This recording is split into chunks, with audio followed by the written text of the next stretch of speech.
voyageur. Pourquoi je sors de l'ombre? Vous m'avez appelé, me voici, me voilà.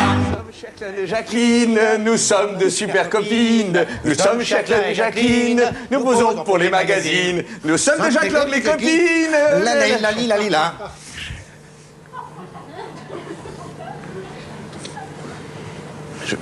Peut-être mettez-vous là.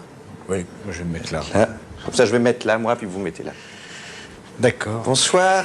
En fait, ces tenues avaient été louées pour la semaine et n'ont servi qu'une fois. Vous avez remarqué, pendant toute l'émission, les invités de la première partie, à savoir Roland Blanche et Michel Aumont, comédiens, ils ont fait, donc on a posé une question, que c'était à eux de parler, ils faisaient avec leur bouche, vous avez dû le remarquer, on ne peut pas le repasser car nous n'avons pas de matériel audiovisuel, ils faisaient... Voilà, avec leur bouche, vous avez remarqué. Ouais. Dès que Guillaume Durand posait une question, Laurent à la caméra l'a remarqué avec sa petite bouche, il fait son petit... Donc tout le temps, on leur posait une question et avant de répondre, il y avait ce qu'on appelle le phénomène de la pépie, c'est de faire... Oui. Alors pourquoi? Pourquoi? C'est très simple, c'est un manque de fruits. Pourtant, me direz-vous, Nulle part ailleurs est une émission élégante, on reçoit bien les invités. Et en effet, il y avait prévu pour Michel Aumont et Roland Blanche, et vraiment l'image fait foi, hein, non pas faire du foie, c'est-à-dire elle ne fabrique pas du foie comme du foie de veau, mais elle fait foi dans le sens crise de foie, là, voilà, foie. Corbeille de fruits pour les invités, pour leur souhaiter la bienvenue. En effet, quelle bonne idée, dès que quelqu'un a sa part, on lui envoie sa banane, sa poire ou sa pomme. Et là, c'était pareil. Et Maurice Sarr, c'est là que vous intervenez. C'est que par erreur, Maurice Sarr. Oui, c'est une par erreur. Alors, donc vous vous êtes introduit. Oui, c'est ça, je me suis en fait introduit dans la loge non, c'était un mot un peu pour faire briller. Ouais. Oui, c'est pas...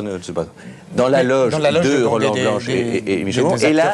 Et là, c'est vrai que j'ai... Avec la maman, avec la mimine, tout ce qui est mimine. J'ai chouré. Alors vous avez chouré... la corbeille de fruits. Vous avez fauché.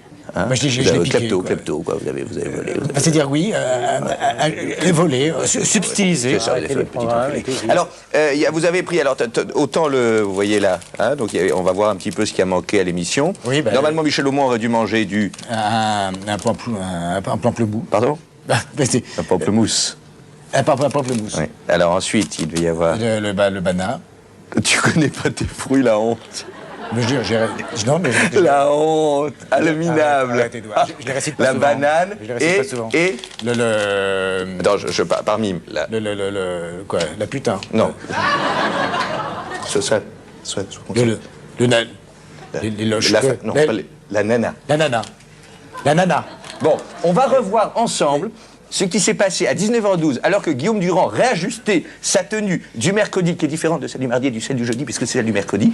Vous étiez dans les loges, Maurice Sarr, déguisé en schtroumpf ou en perpendiculaire. Et vous êtes je vais refaire On va le refaire. Je vous parle plus fort pour qu'on croie que vous êtes loin. Alors, il est 19h12, voici la loge de Michel Aumont. Alors moi, je fais semblant de ne pas être là, je vais me transformer en abricot, en poire, en pomme. Et là, à ce moment-là, Maurice Sarr, vous entrez dans la loge de Michel Aumont. Caméra 2. Allez-y, Maurice Sarr.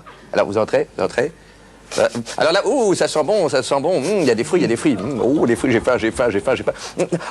En même temps, si Michel Aumont était là. Où il est, Michel Aumont? Où il est? Il est là. Il est pas là, tant mieux. Roland Blanche est pas là. En même temps, il est bon, il y a le banana, il y a le pamplemousse. C'est bon, il y a le nana. Et j'y vais. Ma conscience. J'y vais quand même, car je suis un salaud. Voilà. Et c'est comme ça que tout s'est passé. Bonsoir. Toi aussi, le jeune, si tu es amené à faire des conneries, trouve un éducateur, quelqu'un qui soit là pour reconstituer tes gestes. Et à partir de cette analyse psychologique, de la recréation du geste lui-même par le biais de la théâtralisation, tu peux t'en sortir.